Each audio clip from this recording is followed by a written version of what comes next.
مدینہ منورہ کے ایک بہت بڑے محدث تھے میرے استاد، ہم لوگوں نے 2-3 سال ان سے پڑھا، شیخ حماد ابن محمد الانصاری، تقریباً 1 لاکھ حدیثوں کے سند کے ساتھ حافظ تھے، فنا فی الحدیث۔ حضرت جی رحمۃ اللہ علیہ، مولانا انعام الحسن صاحب اور سارے اکابر نظام الدین مدینے میں مقیم تھے، اور روزانہ خصوصی ملاقاتوں کے لیے کچھ نام طے ہوتے تھے۔ وہ ساری ذمہ داری میرے اوپر تھی کہ مدینے کے علماء سے ہمارے اکابر کی ملاقاتیں کرائی جائیں۔ تو ایک دن خصوصی ملاقات میں لے کر گیا حضرت مولانا عمر صاحب پالنپوری رحمۃ اللہ علیہ کو شیخ حماد کے پاس۔ شیخ حماد بہت بڑے محدث تھے، بڑے عالم تھے، مگر ہماری اس محنت کے بارے میں ان کو بہت اشکالات تھے۔ ایک تو وہی سمجھتے تھے کہ ہمارا عقیدہ ٹھیک نہیں، دوسرے یہ سمجھتے تھے کہ ہم بدعات اور شرک کے خلاف اس طرح نہیں بولتے جس طرح بولنا چاہیے، نہیں عن المنکر نہیں کرتے، صاف صاف روک ٹوک نہیں کرتے۔ لیکن مجھ سے ذاتی طور پر بہت زیادہ محبت کرتے تھے، بہت محبت کرتے، یہاں تک ایک مرتبہ انہوں نے مجھ سے کہا کہ ابن خلیل، میرا نام کیونکہ خلیل الرحمن تھا تو عرب سب مجھے خلیلی کے نام سے جانتے تھے۔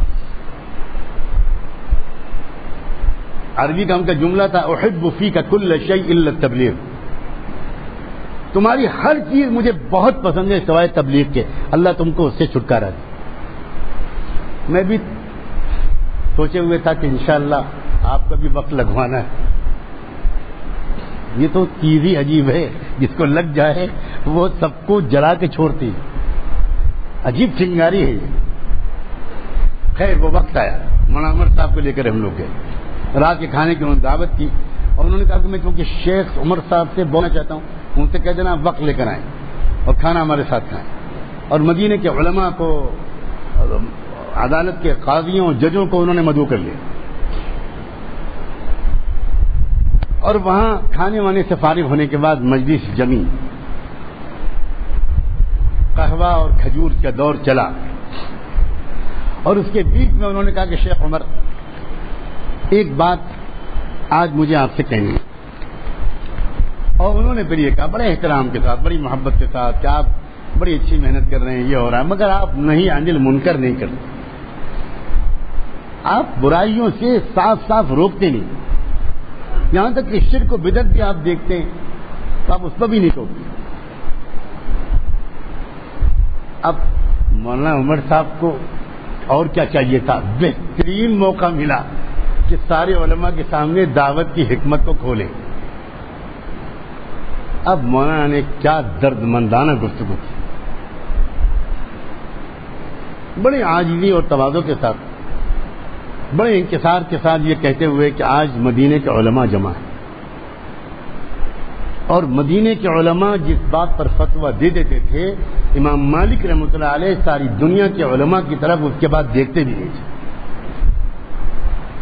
امام مالک کی پوری فقہ تو دراصل قائم ہے فقہائے مدینہ پر، اور آج فقہائے مدینہ جمع ہیں، یہ ہندوستان کا اعجمی طالب علم حاضر ہے، یہ اپنا سبق سناتا ہے، اس کے بعد آپ جو فرما دیں گے میں وعدہ کرتا ہوں کہ پھر میں وہی کروں گا جو آپ فرمائیں۔ سچے دل سے انہوں نے بڑی تڑپ کے ساتھ یہ بات فرمائی، اور پھر کہا کہ ایک واقعہ میں سنانا چاہتا ہوں اپنا ذاتی، اس سے آپ کی سمجھ میں آئے گا کہ ہمارا دعوت دینے کا طریقہ کیا ہے اور منکرات سے روکنے کا طریقہ کیا ہے۔ ہم یہ نہیں کہتے کہ یہی ایک طریقہ ہے، لیکن ہمارا طریقہ کیا ہے اس کی وضاحت کرنا چاہتے ہیں۔ تو وہ شیخ حماد بولے حدث ولا حرج، یعنی اطمینان سے گفتگو کی گئی، جتنی تفصیلی گفتگو کر سکیں کریں، ہم سب ہمتن گوش ہیں۔ پھر مولانا نے اپنا ایک واقعہ سنایا کہ ایک بار حضرت جی رحمۃ اللہ علیہ مولانا یوسف صاحب نے اچانک مجھے بلایا کہ ہماری عمر اجمیر میں عرس چل رہا ہے، تو ایک جماعت لے کر ذرا وہاں چلے جاؤ۔ تو مولانا عمر صاحب نے اس وقت کہا کہ میں تو سوچنے لگا کہ ابھی کچھ دنوں سے میں دعا مانگنے لگا ہوں اللہ اپنے راستے کی موت نصیب پر، لگتا ہے قبول ہو گئی.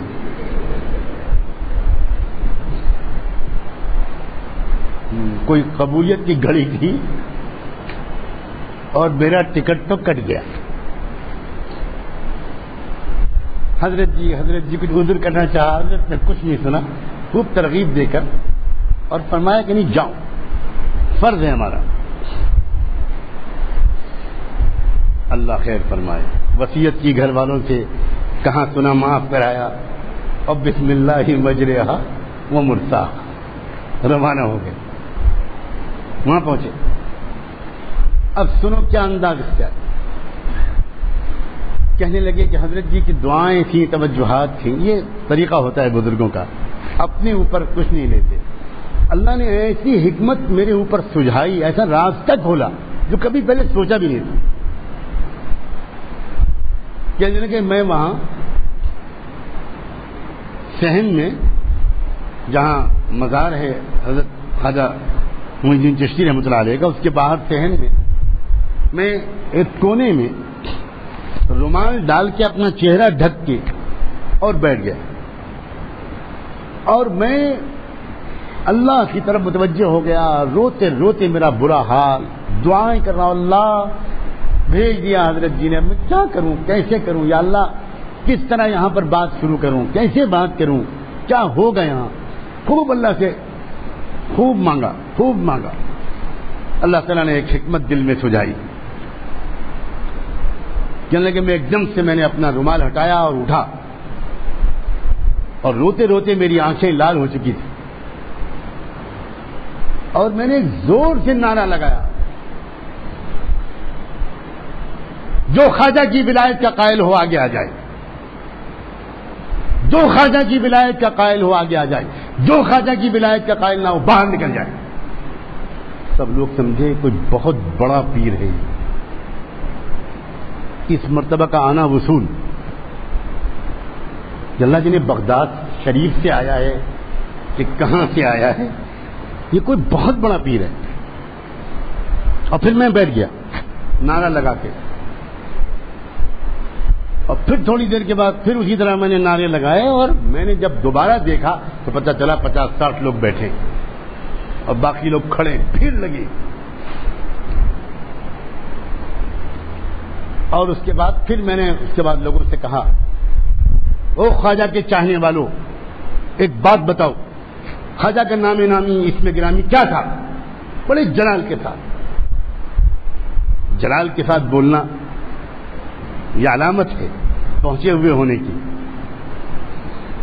جتنی زور سے ڈانٹو گے سمجھیں گے پیر صاحب اتنے ہی بڑے، اور جتنے اکرام سے بولو گے، اخلاق سے بولو گے، نہیں یہ بیچارہ زید امر بکر ہے.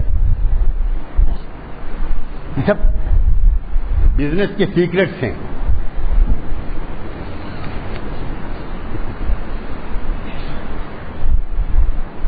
خوب ڈانٹ کے کہا، جو خواجہ کی ولایت کے قائل نہ ہو مردود نکل جائے گا. اور لوگوں کا پکا عقیدہ ہو گیا کہ یہ ہے کوئی آج ملا ہے، 7 سال سے آ رہے ہیں، آج ملا ہے. سب رونے لگے. ان کو عجیب حال ہو گیا. نام بتاؤ خواجہ. کسی کو نہیں معلوم. زیادہ سے زیادہ غریب نواز، تو یہ نام تو نہیں تھا. نام کیا ہے؟ تم کو بھی نہیں معلوم، تم کو بھی نہیں معلوم. لا حول ولا قوت الا باللہ. تم کیسے خواجہ کے چاہنے والے ہو؟ سب گھبرا گئے کہ دیکھ بھی بیکار، کھچڑا بھی گیا، اور اتنی دفعہ آئے پیسہ خرچ ہوا وہ بھی گیا، نام ہی نہیں معلوم. کیونکہ نام وام تو کوئی بتاتے نہیں. کس شہر میں پیدا ہوئے تھے خواجہ صاحب؟ نام نہیں معلوم، تو یہ کیا معلوم ہوگا. اچھا کس ملک میں پیدا ہوئے تھے؟ یہ بھی نہیں معلوم. یہاں کیوں آئے تھے؟ یہ بھی نہیں معلوم. اب کہنے میں نے بس کس کے ڈانٹا. بغیر تو شرم نہیں آتی. کیا قبول کریں گے خواجہ تمہاری زیارت؟ کچھ خبر نہیں ہے تم کو. سب گھبرا گئے. اس کے بعد میں نے کہا جو خواجہ کو جاننا چاہے، جو خواجہ سے اپنی لو لگانا چاہے، محبت کرنا چاہے، خواجہ کے سکھائے ہوئے راستے پر چلنا چاہے، ہمارے ساتھ رہو کچھ دن، ہم بتائیں گے خواجہ کون تھے. سمجھ گئے؟ ہو گئی تشکیل. نہ نام تبلیغ کا آیا، نہ دعوت کا آیا، نہ تے نہ دال، نہ گشت کی گاپ، کچھ نہیں. اب تیار ہوں گا، ہاں ہم بھی چلیں گے، ہم بھی چلیں گے، ہم بھی رہیں گے، بتائیے صاحب. اور ایک 8 10 15 آدمی تیار ہو. تو ان کا بھائی یہاں تو ہے بہت بھیڑ، ہر وقت آ رہے ہیں، سکون سے بات ہی نہیں کر پائیں گے، اب کوئی اور مسجد بتاؤ چلیں وہاں. ان کا ہم لے چلتے ہیں، آپ چلیے وہاں. اب تھوڑی دور پر ایک مسجد تھی، وہاں پہنچ گئی جماعت. کسی کو پتہ نہیں یہ تبلیغی جماعت والے سب بار تھے. اب وہاں ہم نے نہ فضائل کی کتاب کھولی، نہ گشت کا گاف بولا. یہ علماء سے سنا رہے کارگزاری مناور تھا. ہم نے وہاں پر خواجہ کی تاریخ اور سوانح سنانی شروع کی، بیان کرنا شروع کیا. معین الدین نام تھا، سجستان کے رہنے والے تھے، افغانستان کے علاقے کے تھے. ان کے والد کا یہ نام تھا، ان کے دادا کا یہ نام تھا، ان کے شیخ کا استاد کا یہ نام تھا، ان کے شیخ کا یہ نام تھا. ان کو اس طرح حکم دیا گیا کہ سرزمین ہندوستان میں جا کر توحید پھیلاؤ، اللہ کے بندوں کو دعوت دو کلمے کی. وہ اس حکم پر آئے اور پھر یہ قربانیاں دیں، پھر یہ قربانیاں دیں. پھر پرتھوی راج چوہان، اس نے اس طرح ستانے کی کوشش کی، اس طرح توہین کی، اس طرح کیا. پورا واقعہ ان کی جو صحیح تاریخ تھی وہ سنائی، اور سناتے رہے. اور کہنے لگے میں نے کئی دن تک تو پہلا نمبر ہی بیان کیا.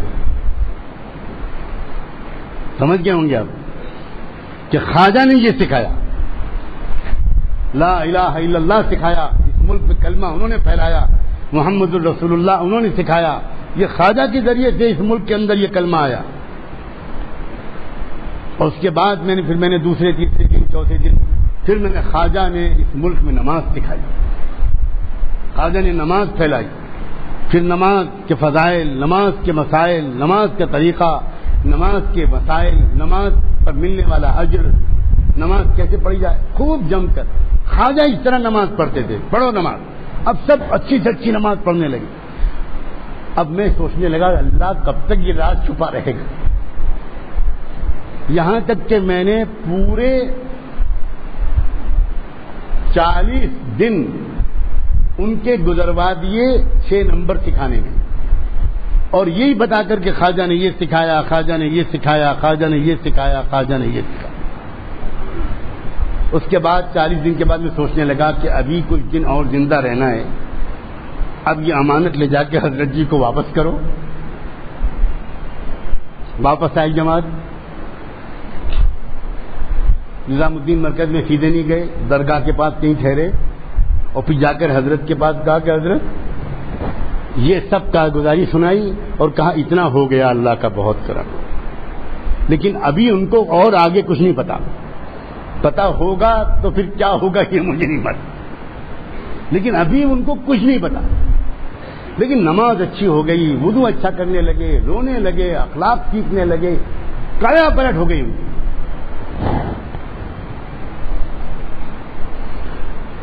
فرمایا لاؤ فجر کی نماز یہاں پڑھواؤ اور میرے بیان میں سامنے بٹھواؤ،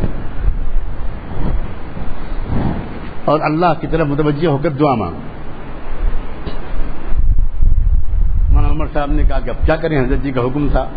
لائے، بٹھایا اور ان سے کہا کہ دیکھو کوئی بات سمجھ میں نہ آئے تو بولنا مت بیچ میں، بعد میں ہم تم نپٹیں گے نا، ہم لوگ سب خواجہ کے ہیں. ہاں ہاں ہاں ہاں مولوی جی بالکل ٹھیک. اور اس کے بعد 40 دن گزارنے کے بعد 2-3 دن وہاں رہے اور بہت اچھا وقت گزارا. اس کے بعد حضرت جی نے کہا اب اس جماعت کو لے کر دیوبند جاؤ. مولانا عمر صاحب نے کہا حضرت کیا بہت جلدی بھیجنے کا ارادہ ہے، کچھ مجھ سے غلطی ہو رہی؟ حضرت ابھی کچھ دن اور. فرمایا نہیں ابھی بہت دن رہو گے، جاؤ جاؤ جاؤ. خود مولانا عمر صاحب نے کارگزاری سنائی، عجیب کارگزاری، اور کہا کہ ہم ان کو دیوبند لے گئے اور دیوبند میں جا کر ہم نے ان سے کہا کہ دیکھو سب سے پہلے ایک کام کرتے ہیں, یہ جو بڑے بڑے درجے ہیں, درسگاہیں جہاں یہ سب کتابیں پڑھاتے ہیں, اس لیے کہ جب انہوں نے دیوبند کا نام سنا تو بھڑک گئے, دیوبند جائیں گے وہابیوں کے, وہابڑوں کے, وہاں جائیں گے ہم. تو انہوں نے کہا اچھا کیوں, نہ وہ رسول کے گستاخ, نبیوں اور ولیوں کو نہ ماننے والے. تو مولانا عمر صاحب کی بات آج تک مجھے یاد ہے کہ میں نے ان سے کہا کہ صدیق اکبر کی زبان سے جملہ نکلا تھا, اجنقص الدین وانا حی, کیا دین میں کمی کی جائے اور میں زندہ رہوں؟ لوگوں, اللہ کے رسول نبیوں اور ولیوں کی شان میں گستاخی کرنے والے دنیا میں زندہ رہیں, دنیا میں گستاخیاں کرتے رہے, ہم لوگ زندہ رہیں, کرو, یا ہم زندہ رہیں گے یا وہ زندہ رہیں. آپ بڑے خوش, ہاں یہ ٹھیک. لاٹھیاں لی, وہ بڑی بڑی لاٹھیاں لے کر دیوبند گئے, اور وہاں انہوں نے کہا کہ ہر درجے میں چلنا ہے اور چپکے سے چلنا ہے, پیچھے بیٹھ کے سبق سننا ہے, اور اگر کوئی گستاخی کا کلمہ زبان سے نکلے تم مت بولنا, میں تمام کر دوں گا. ہاں مولوی جی ڈرنا مت, نبی کے ناموس سے قربان. اب جس درجے میں جا رہے ہیں, عشق رسول کا عجب نظارہ دیکھنے میں آ رہا, اس زمانے کا دارالعلوم. میرے خود بخاری کے استاد حضرت مولانا فخر الدین صاحب رحمۃ اللہ علیہ, شیخ الحدیث, اس زمانے میں وہی تھے شیخ الحدیث غالباً. کیا منظر تھا حضرت مولانا فخر الدین صاحب کے عشق رسول کا, جس نے واقعی وہ منظر نہیں دیکھا اس کو کیسے یقین دلائیں. 70-80 سال کی عمر ہو چکی تھی, آخری ذوق تھا, بیماری مرض وفات کی شروع ہو چکی تھی, انتہائی کمزور اور نحیف تھے, سلام کا جواب دینا مشکل تھا, ویل چیئر پر لائے جاتے تھے, آواز ایسی نکلتی تھی کہ کان بعض وقت ہونٹ پر رکھنے پڑتے تھے. مگر اللہ اکبر, جس وقت ان کے شاگرد اور ان کے خادم ویل چیئر سے اٹھا کر ان کو گود میں اٹھا کر سہارا دے کر جب بخاری شریف پڑھانے کے لیے مسند درس پر بٹھا دیتے تھے, تو پھر ایسا نظر آتا تھا کہ 40 سال کا مضبوط توانا انسان اب بیٹھا ہے سامنے. 2.5-3 گھنٹے لگاتار بخاری شریف کا درس دیتے تھے, کہیں نظر نہیں آتا تھا کہ ان کے اندر کوئی ذوق. اور جیسے ہی درس پورا ہوتا تھا اور وہ آخر دعوانا الحمد للہ رب العالمین والصلاة والسلام علی نبیہ الامین وعلی اصحابہ الغر المیامین, آخری جب یہ خطبہ پڑھتے تھے اسی وقت ان کے اندر سے روحانی طاقت واپس لے لی جاتی. اس کے بعد اب اگر ہم سلام کرتے تھے تو ان کا جواب سنائی نہیں پڑتا. یہ میں نے خود مہینوں اپنی آنکھوں سے دیکھا. تو جب وہ ایسے اساتذہ کے درس میں شریک ہوئے, ایک درس پھر دوسرا درس پھر تیسرا درس, تو اب ان کے عقل نے کام کرنا شروع کیا. انہوں نے مولانا عمر صاحب نے سنایا کہ مجھے گھیراؤ, کہا کہ بھائی مولوی جی اب چھپاؤ مت ہم سے, اب ہم سے سچ بتاؤ, ہماری سمجھ میں نہیں آ رہا ہے, ہمیں کیا بتایا گیا تھا کہ دیوبند میں کیا ہوتا ہے, اور یہ کیا دیوبند ہے بھائی. یہاں کے اساتذہ چھوڑو, یہاں کے جو گیٹ کیپر ہیں اور جو باورچی روٹی پکاتا ہے وہ بھی تہجد پڑھتا ہے, 10,000 ہزار مرتبہ درود شریف پڑھتے ہیں یہ لوگ 24 گھنٹے. یہ کیا لوگ ہیں, ہمیں کیا بتایا گیا. تو مولانا عمر صاحب نے سنایا کہ میں نے ان سے الٹا کہا کبھی جلدی مت کرو, اور جو 2-3 بڑے بڑے باقی ہیں ان کے پاس بھی چلتے ہیں, پھر بات کریں گے. جب سب بات ہو گئی اور تب میں نے ان سے کہا کہ دیکھو بھائی اب صاف سن لو, اللہ جانے تم لوگوں کو کیا بتایا گیا, ہم نہیں جانتے, کن کے بارے میں بتایا گیا ہم نہیں جانتے. یہی مسلک دیوبند ہے, یہی دیوبند ہے, یہی دیوبندیت ہے, اور ہم سب یہیں کے پڑھے ہوئے ہیں, یہیں کے پلے ہوئے ہیں. اب بھائی تمہارا جو جی چاہے وہ کرو. اب بات صاف ہو گئی. تب مولانا عمر صاحب نے ان سے کہا کہ جواب ان کا حضرت کیا تھا, شیخ حماد اور دیگر علماء مدینہ, ان کا جواب کیا تھا. ان کا جواب یہ تھا کہ بس جی بہت ہو گیا, اب ہم کو چھٹی دو, ان تمام کو جنہوں نے ہم کو جا کر یہ سب بتایا تھا، انہی لاٹھیوں سے ہم کو ٹھیک کریں گے.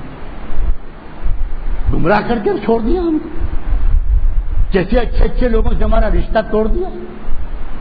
ہمیں کیا گمراہی میں مبتلا رکھا، ہم سے کماتے کھاتے رہے اور ہمیں کچھ نہیں بتایا. تب میں نے ان سے کہا کہ بھائی دیکھو، لاٹھیاں لے کر جاؤ گے، ان کو مارو گے. آپ بتاؤ، اگر لاٹھیاں لے کر ہم نے تم کو مارا ہوتا تو آج تمہارا یہ حال ہوتا؟ نہیں بھائی، یہ راستہ اصلاح کا نہیں ہے. جس طرح صبر سے، محبت سے، احتیاط سے، حکمت سے ہم نے تم کو حق بتانے کی کوشش کی ہے اور منکر سے روکنے کی کوشش کی ہے، بھائی تم بھی اب اسی طریقے پر اپنے اپنے ساتھیوں کو، گاؤں والوں کو اسی طریقے پر تم اس منکر سے روکو. میں یہ سنانا چاہ رہا تھا کہ جب یہ پورا واقعہ ان علماء مدینہ نے سنا اور یہ مولانا نے کہا کہ دیکھیں، منکر کے روکنے کی ایک تدبیر ہم یہ اختیار کرتے ہیں. آپ حضرات بڑے لوگ ہیں، آپ کا فتویٰ، آپ کا سکہ پورے عالم میں چلتا ہے. آپ اپنے طریقے پر منکرات سے امت کو روکیں، آپ ہرگز ہرگز ہمارے طریقے کی نقل نہ کریں. لیکن ہمارا طریقہ یہ ہے، اب آپ بتا دیں کہ یہ جائز نہ ہو تو ہم چھوڑ دیں. اللہ اکبر. علماء کتنے مخلص ہوتے ہیں. شیخ حماد زار و قطار رونے لگے، زار و قطار رونے لگے، کہنے لگے آج حق واضح ہو گیا. اور خلیل اگلی بار جب جماعت طلبہ کی نکلے تو 3 دن کے لیے تو میں نہیں نکل پاؤں گا، 24 گھنٹے کے لیے مجھے لے کر جانا، میں خود نکلوں گا جماعت. سمجھ میں آ گئی بات؟